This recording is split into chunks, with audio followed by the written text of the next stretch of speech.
The ellipse tool, just directly below our rectangle tool.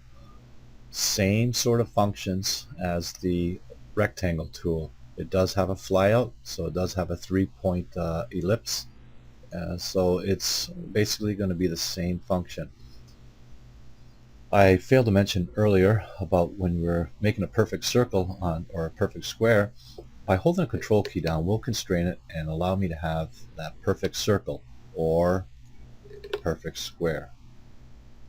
But now what I want to do is I want to have the perfect circle or square starting from the center out. So just to show you what I mean is if I draw my square, you notice it starts from the edge and it moves out like that. But what happens if I want to put a square or circle and I want it to be in the middle here? And so let's just deactivate that and let's go back here. I'm in the center of that square, but I click and drag, you notice it's off to the side. Now we could use the nudge tool, and I can use the presets in here, snap to objects and whatnot, but I may want to just do it really quickly. Hold the shift key down. If you notice now, holding the shift key starts from the center outwards. So now if I hold the control shift, I'll go in the center of the box, click and drag, I can now create a perfect circle, constrain it and it scales from the center out.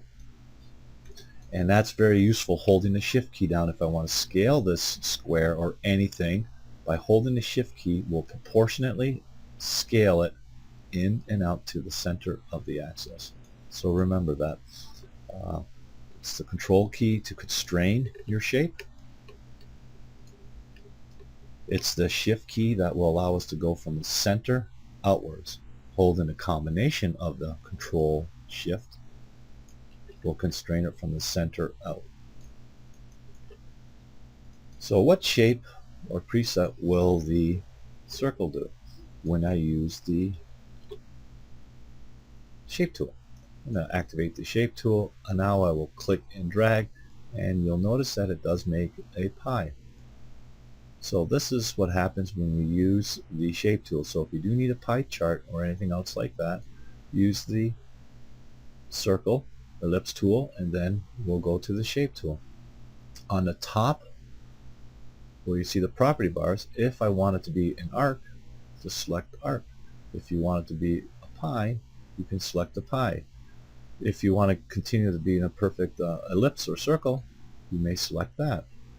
So here's my little pie chart, and if I want, I need to make another little section of this pie chart.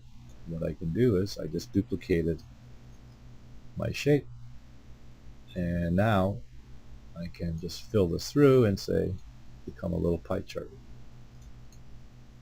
So we can create a little pie chart and do whatever you want. What happens now, let's have a look. I'll hold the control and shift key, perfect circle. If I go to the convert to curves, arrange, convert to curves. Now I'll go to the shape tool, and we have 4 nodes. Now we can actually modify and do whatever we want with that shape. Okay, it's not too difficult, it's not too confusing. It's pretty, like I said, pretty straightforward.